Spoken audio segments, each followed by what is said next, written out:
The problem with mapping is there's just so many pens you can choose and they cost a lot of money. The best mapping equipment you can buy is from a place like this or Office Depot. The problem is that there's just so many pens and paper that you can choose from, so where do you start? Well, let's start with paper. I honestly prefer these foam boards. These are $7 roughly each. You can get them in A3, you can get them in A4. For $15 you can even get a massive size. Look at this. You can do a whole city on that. But if you want paper, you can just get standard paper like this, but I really don't recommend doing maps just on paper that you're going to lose. Recommend a high GSM for your paper. 80 to 120 is great. If you want to make a whole world, I recommend getting an art diary like one of these ones. They're expensive, but at least you can draw a whole city in it. This one is good because it's got 120 pages, it's 110 GSM like its weight, and it's got this cool little binding thing that keeps it all nice and intact. You can definitely draw an awesome city on this size. And that one goes for about $15. Not too bad. I do not recommend doing any mapping on these sorts of canvas boards or anything big like that at all, because it's a lot of money if you stuff up, and these just don't feel good to draw on. I also don't recommend drawing on anything with lines or grids, despite the fact they're really cheap. When you buy pens, you're going to need 3 pens. You're going to need this one, which is for very small writing, that's a 003. This allows you to draw very small lines and do very small labeling. Very useful. So we need one of these. I recommend the brands Uniball, because they're great, and all the brands Statlia. Bit more expensive though. We also need a 0.05, and I buy all mine in pigment liners. They look awesome on pages. You'll need reds and blues. You'll need reds for train lines, and maybe greens for doing bike paths and tram lines. Blue for doing oceans. I do not recommend biro or ballpoint pens unless it's all you've got and all you can afford, but if you're paying $4, you might as well get one of the pigment liners. You can also buy a big pack of 10, but it doesn't include any of the smaller sizes. Stay away from gel pens too, they'll just smudge all over your page. And don't get any of these. As cute as they are, they're a waste of money and they're going to ruin your map. So in blacks, this is what I recommend buying. 0.03 for your labeling, 0.05 for your smaller roads, 0.1 for your larger roads, 0.3 to do your coastlines, 0.5 to do any huge things you want to do. These are the blacks that you need.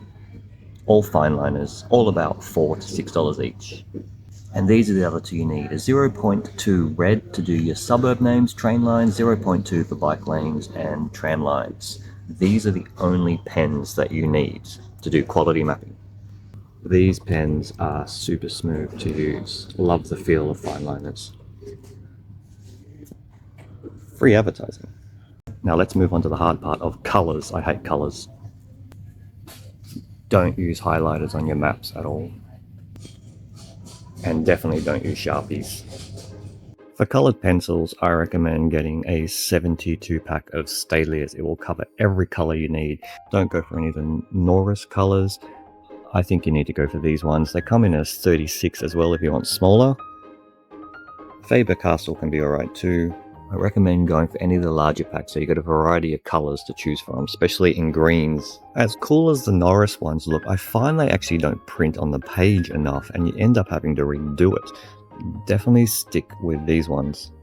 If you want to use a ruler, I like using the wooden rulers because they come off the page a bit larger and allow you to draw a line without skidding like you might on these thin plastic rulers. Don't go for cheap erasers. If you do, go for some of the Staedtler brand ones and they'll actually rub off your page better.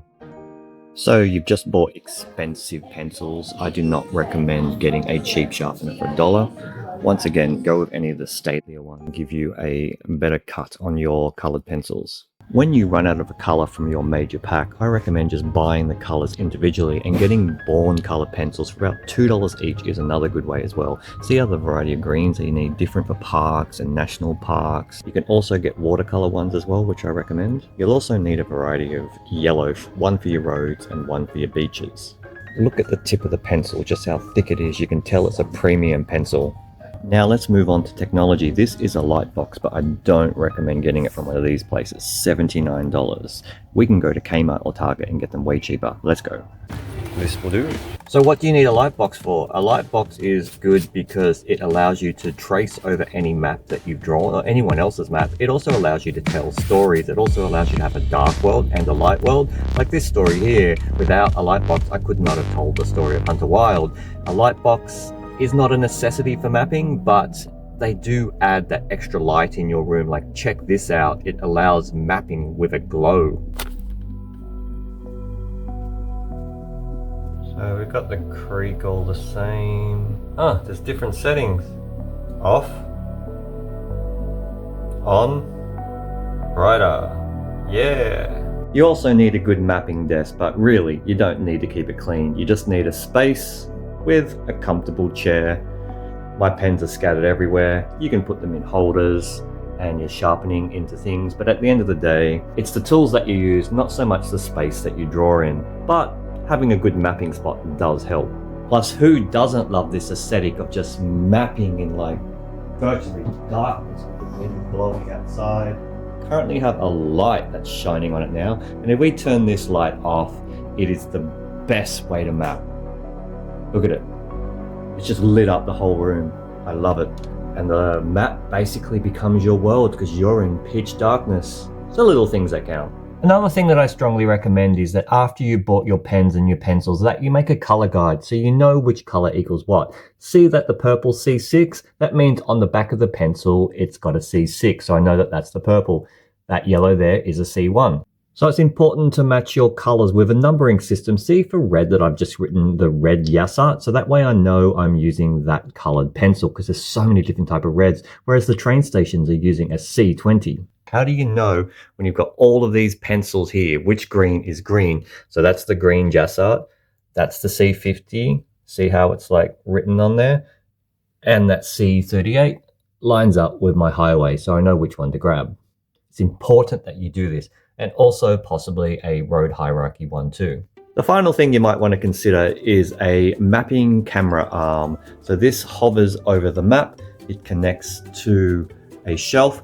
A bit of a trick is do not ever attach this arm to the table because it will shake and then your footage will shake. So attach the arm that you're filming on to something separate, and it allows you to rotate depending on the orientation, allows you to drop it down as close to the map as you want, so you can get some really cool zoomed in angles of your map. And I also recommend having a separate arm to have another device so you can do some research at the same time and you're all set up to film your maps. But trust me on this, I have tried every type of pencil that has been made, every type of pen. I have mapped with everything, so you don't have to. So trust me when I give you the advice of the best tools to map with, because they really do make your maps look stunning. The tools that you choose will determine the quality of your art. Don't skimp on quality. Oh, and where you choose to sleep while you map, make sure there's no spiders hiding in your mapping room, especially in Australia. Crazy, that is super scary. Get out of here.